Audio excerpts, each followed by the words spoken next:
Study कैसे करें, किस तरीके से स्टडी की जाए कि जो हमने लर्न किया है, जो हम स्टडी कर रहे हैं, वो हमारे माइंड में रिमेंबर रहे, वो हमारे माइंड में एज इट इज़ रहे, कि जब भी उसकी रिक्वायरमेंट हो इस तरीके से हम कंसेप्ट क्लियर करें, तो ताकि जैसे भी जब भी उसकी रिक्वायरमेंट हो तो हमें बार बार उसे एक ही चीज़ के ऊपर टाइम ना देना पड़े। कौन सा ऐसा बेस्ट तरीका है जिसके थ्रू स्टडी की जाए।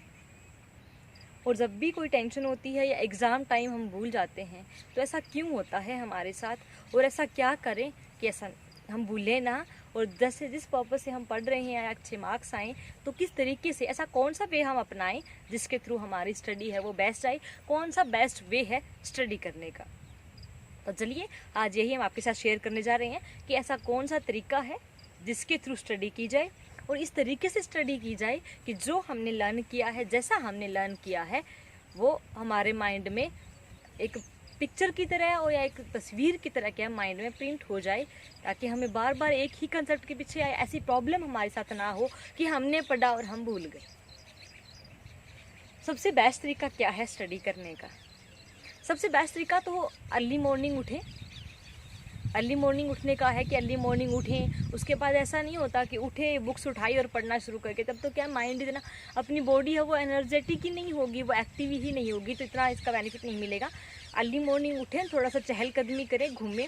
अगर आपके आसपास नेचर है तो आप उसे ज़रूर देखें, दूर दूर तक आप उसकी निगाहें दौड़ाएं, जिससे आपकी आइज़ भी फ्रेश होंगी और माइंड भी फ्रेश होता है नेचर को, प्रकृति को देख के, क्योंकि इसके जो ग्रीनरी है उसको देखें तो उससे क्या है, काफ़ी हद तक रिलैक्सेशन मिलता है।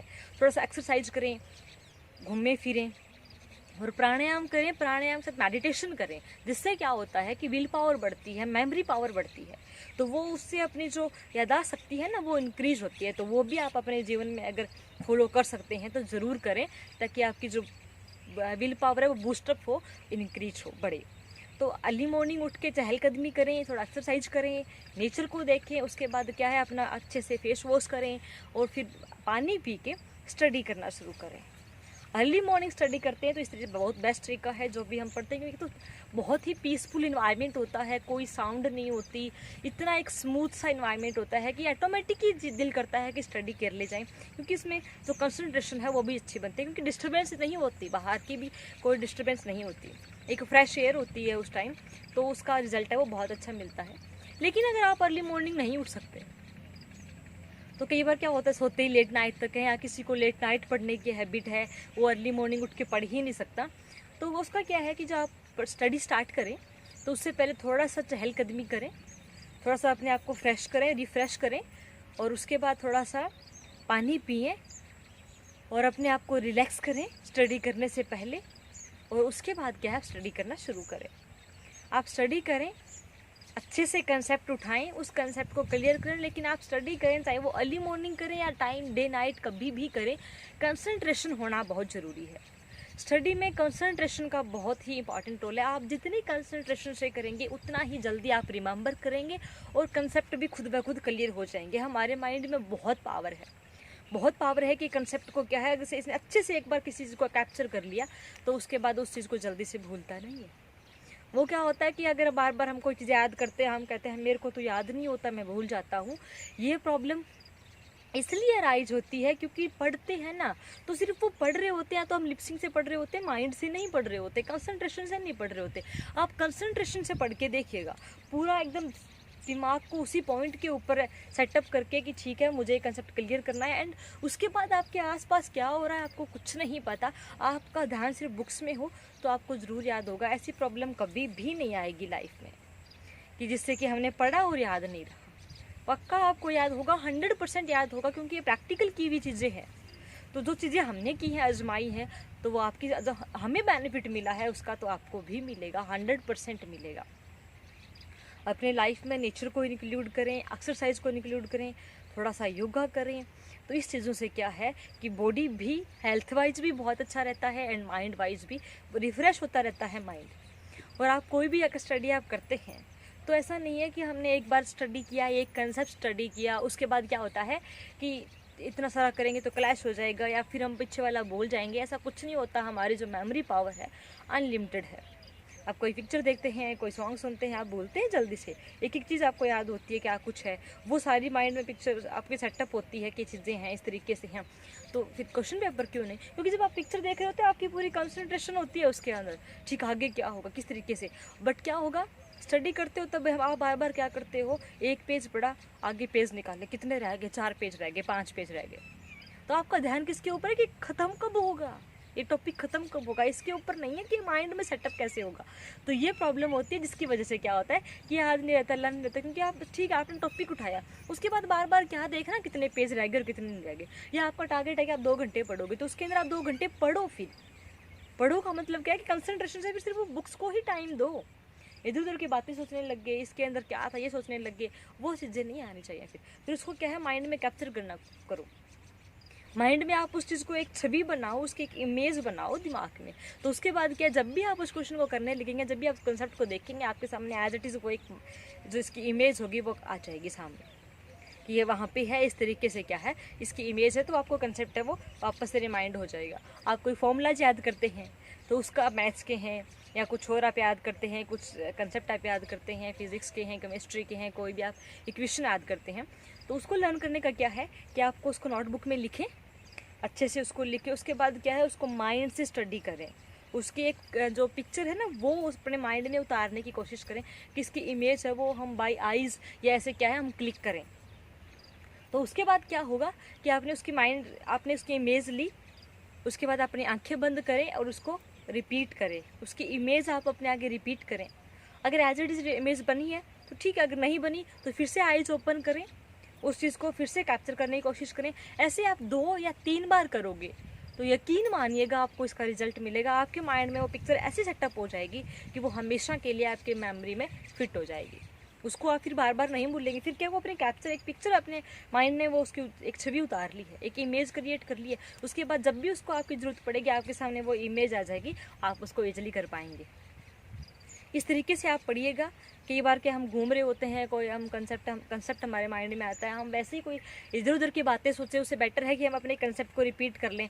नॉर्मली हम स्टडी नहीं कर रहे, हम क्या है जस्ट घूम रहे हैं, तो उस दौरान भी हम अपने माइंड में, क्योंकि माइंड कभी भी रिलैक्स नहीं करता, माइंड कभी भी इसके अंदर कुछ ना कुछ चलता रहता है। ये श्योर है कि ऐसा नहीं होता कि आज अभी नील है कुछ नहीं सोच रहा, ऐसा कभी भी नहीं होता। तो आप क्या है, क्यों ना उसी चीज़ को रिपीट कर लें तो वो आपके और ज़्यादा सॉलिड हो जाएगी।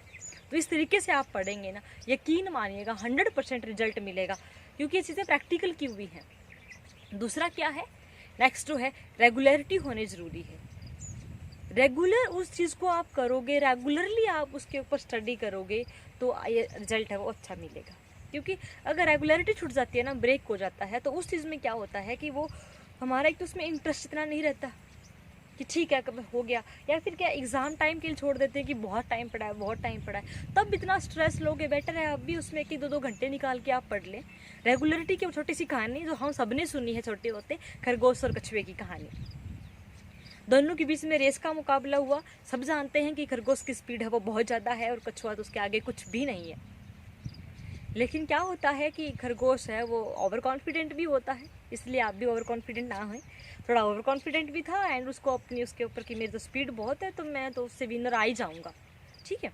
तो वो क्या करता है कि दोनों के दोनों रेस शुरू करते हैं और खरगोश क्या करता है, आधे रास्ते क्रॉस करके देखता है कछुआ तो कहीं दिख ही नहीं रहा, सो जाता है कि ठीक है मैं रेस्ट कर लेता हूँ, वो तो अब तक आएगा, उसको इतना टाइम लगेगा। बट कछुआ क्या करता है, जैसे भी उसकी स्पीड है, बिना रुके बिना थके कंटिन्यूसली उसके ऊपर क्या है वर्क करता है, चलता है, मोमेंट रहता है अपनी स्पीड के अकॉर्डिंग वो क्या है चलता रहता है। पर एट लास्ट क्या होता है कि खरगोश है वो सोया रह जाता है और कछुआ विनर हो जाता है, अपने रेस को टारगेट को पूरा कर लेता है। तो इससे अपने को 2 सीख मिलती है। पहली क्या, रेगुलरिटी होनी बहुत ज़रूरी है।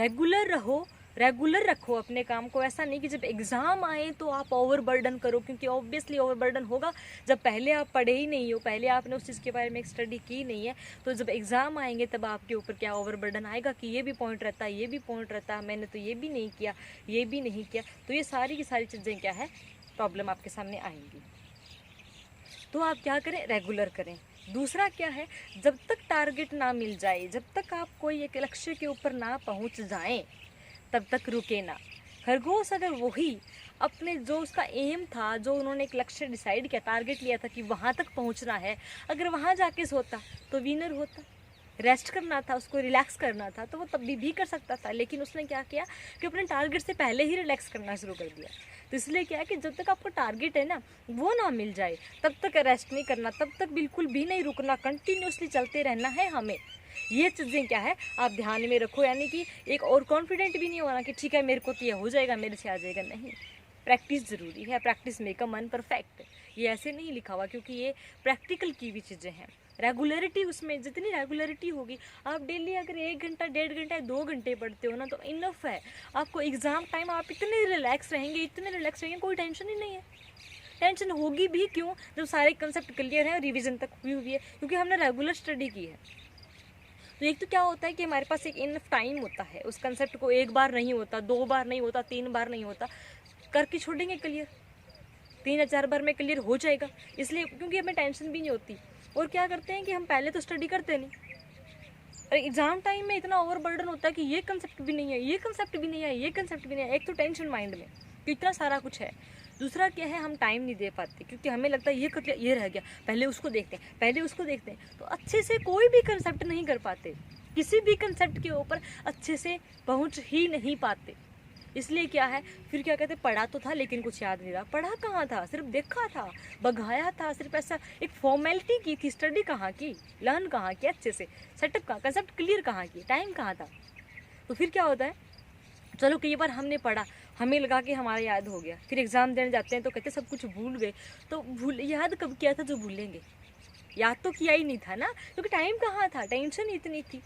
तो ये चीज़ें तब अराइज होती हैं जब जिनके साथ प्रॉब्लम होती है ना, कि एग्ज़ाम टाइम भूल जाते हैं, बाकी तो हम याद कर लेते हैं, वो इसीलिए भूलते हैं क्योंकि वो अच्छे से याद नहीं किया होता। अगर अच्छे से याद कर लोगे तो भूलोगे नहीं, डैम श्योर नहीं भूलोगे। तो ये चीज़ें आप अपनाएं, अपनी स्टडी करने का जो तरीका है उसको एनालाइज करें कि आप जिस तरीके से पढ़ते हैं क्या वो सही है, सही तरीके से आप पढ़ रहे हैं, या फिर आप फॉर्मेलिटी कर रहे हैं, आप पढ़ रहे हैं। आप अपने जो भी आपका तरीका है उसको एनालाइज कीजिएगा, कंपैरिजन कीजिएगा अपने तरीके के साथ कि हम पढ़ रहे हैं वो वाकई में स्टडी कर रहे हैं या फिर फॉर्मेलिटी कर रहे हैं।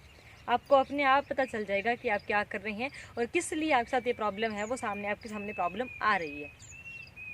अपने आप देखेंगे और फिर आप इस तरीके को अपना के देखिएगा, आप अपने आप एक चेंज मिलेगा, आपको श्योर मिलेगा, 100% श्योर मिलेगा, गारंटी के साथ कह सकते हैं। अगर आपने इसी तरीके से स्टडी की, अच्छे से स्टडी की, तो 100% रिजल्ट मिलेगा। रिलैक्स रह के पढ़ो, एग्ज़ाम टाइम में ओवरबर्डन ना हो, इसलिए अपना पहले से ही कंसेप्ट क्लियर करते चलो। और सिर्फ एग्ज़ाम पॉइंट ऑफ व्यू से के लिए ही क्यों, मेरा मानना है कंसेप्ट क्लियर करें, एग्ज़ाम देने के लिए ना पढ़े, कंसेप्ट क्लियर करने के लिए पढ़ें। तो आप कंसेप्ट क्लियर करने के लिए पढ़ोगे तो एग्ज़ाम तो खुद ब खुद हो जाएंगे। कंसेप्ट तो एग्ज़ाम में अपने, क्योंकि एग्ज़ाम में कंसेप्ट ही आते हैं, वो तो अटेम्पटेशन हो ही जाएगा कि हमेशा के लिए भी कल को कोई हमसे पूछे तो हमें ऐसा ना हो कि इसे प्रॉपर क्लियर नहीं है, हमें वो चीज़ें क्लियर है, हम कभी भी बता सकें किसी को, वो क्लैरिफाई कर सकें। इस तरीके से उसको पढ़ें, हमेशा एक कंसेप्ट को लेके उसको पूरा एनालाइज करें, उसकी स्टडी करें, तो आपकी नॉलेज भी बढ़ेगी, एग्ज़ाम भी अच्छे होंगे, मार्क्स भी अच्छे आएंगे और याद भी रहेगा। इंटरेस्ट ज़रूर पैदा करें, स्टडी के प्रति इंटरेस्ट क्रिएट करें, इंटरेस्ट के साथ पढ़ें। इंटरेस्ट आप लेके आओगे ना स्टडी में और कंसंट्रेशन लेके आओगे स्टडी में और अच्छे से आप स्टडी करोगे तो 100% रिमेंबर रहेगा, याद रहेगा, नहीं भूलेंगे। जब भी बस ये चीज़ें ध्यान में रखनी, जब से पढ़ना है थोड़ा सा रिलैक्स होना है, उसके बाद पानी पिया और टारगेट लिया कि 2-2.5 घंटे से पहले या इस टॉपिक से पहले मुझे नहीं उठना, मुझे पढ़ना है, दैट्स इट, दैट मीन्स कि पढ़ना है। तो उस तरीके से आप पढ़ें। जो भी आपके आराध्य देव हैं, कोई भी गुरु है तो उसको आप रिमेंबर कीजिएगा, प्रे कीजिएगा कि मैं स्टडी करने जा रहा हूँ तो मुझे ब्लेसिंग्स दो, मुझे ब्लेस करो। और उसके बाद आप पानी पी के रिलैक्स हो के बिल्कुल रिलैक्स मोड में स्टडी करना शुरू करें। और जब स्टडी करें तब ऐसे करें कि चाहे घंटे ही पढ़ें, पर ऐसा पढ़ें कि हमारे आसपास क्या हो रहा था हमें कुछ नहीं पता, तो आपको रिजल्ट है उसका ज़रूर मिलेगा। फिर एग्ज़ाम टाइम में ना ही कोई टेंशन होगा, ना ही कोई बर्डन होगा, ना ही इस तरह की प्रॉब्लम अराइज होंगे कि हमने पढ़ा और भूल गए, कैसे भूल गए, मुझे तो कुछ याद ही नहीं रहता, मैं कितना ही पढ़ लूँ मुझे याद नहीं रहता। इस तरह की कोई भी प्रॉब्लम नहीं आएगी, क्योंकि हम जब पढ़ते हैं हम ध्यान नहीं रखते, क्योंकि एक तो क्या होता है आपने पहले ही मान लिया 50% की मुझे ना याद नहीं रहता, ये आपने पहले से ही दिमाग में सेटअप कर ली। इस चीज़ को निकाल दो, ये करो ठीक है ये कंसेप्ट है मुझे क्लियर करना है, दैट मीन्स करना है, आप करके रहोगे। सबका माइंड ऐसा कुछ नहीं होता कि उसकी बहुत मेमोरी पावर है नहीं है, माइंड सबको सेम दिया है, कौन किस तरह से यूज करता है, किस कौन से वे से पढ़ता है, ये चीज़ें हैं वो अलग अलग होती हैं। तो ऐसा कभी भी नहीं सोचना, इस तरह की चीज़ें माइंड में आनी ही नहीं चाहिए। क्यों आ रही हैं चीज़ें कि मेरे से होगा नहीं, क्यों नहीं होगा? जिसने कंप्यूटर बनाया, जिसने इतनी इतनी जो इन्वेंशन की है, इतनी इन्वेंशन की है, वो भी तो इंसान है और आप भी इंसान है, क्यों नहीं कर सकते? 100% कर सकते हैं और होगा। जब आप मान लेते हैं कोई भी काम को करने से पहले कि मेरे से नहीं होगा, तो 50% तो आप पहले ही उसको नकार चुके हैं, पहले ही उसके लिए आप ना कर चुके हैं, तो कैसे करेंगे? आप ये करें, नहीं मैं करके रहूँगा, इतनी कौन सी बड़ी बात है, 4 बुक्स तो हैं, क्या फ़र्क पड़ता है, कंसेप्ट ही है, क्लियर कर लेंगे।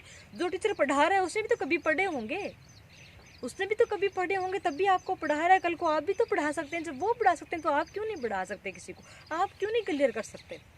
तो इस तरह से सोच के आप पढ़िएगा, उस तरीके सोच के आप कंसेप्ट क्लियर कीजिएगा। जब भी आप अगर कोई क्लास लेते हैं तो उसको कंसंट्रेशन से लीजिएगा कि क्या बोल रहे हैं, क्या पढ़ा रहे हैं, किस तरीके से पढ़ा रहे हैं, तो वो आपकी चीज़ें माइंड में सेटअप हो जाएंगी। तो इसलिए स्टडी को कभी फॉर्मेलिटी ना लें, इंटरेस्ट लेके पढ़ें, अच्छे से पढ़ें, आपको रिजल्ट 100% मिलेगा, ये गारंटी के साथ कह सकते हैं हम। तो इस तरीके से आप स्टडी कीजिएगा। सबसे पहले आप अपनी स्टडी के मेथड को एनालाइज कीजिएगा कि उसमें कहाँ खामियां हैं, क्यों आपके साथ ये प्रॉब्लम अराइज हो रही है। उसके बाद क्या है, इस तरीके से इस वे को आप अपनाइएगा। जहाँ जहाँ भी आपको कोई खामियां लगती हैं, कहीं भी कोई कमी लगती है, उसको रिमूव कीजिएगा।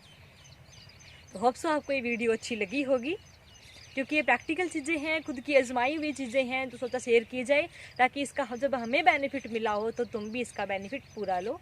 तो थैंक्स फॉर वॉचिंग, आज के लिए इतना ही, बाय बाय।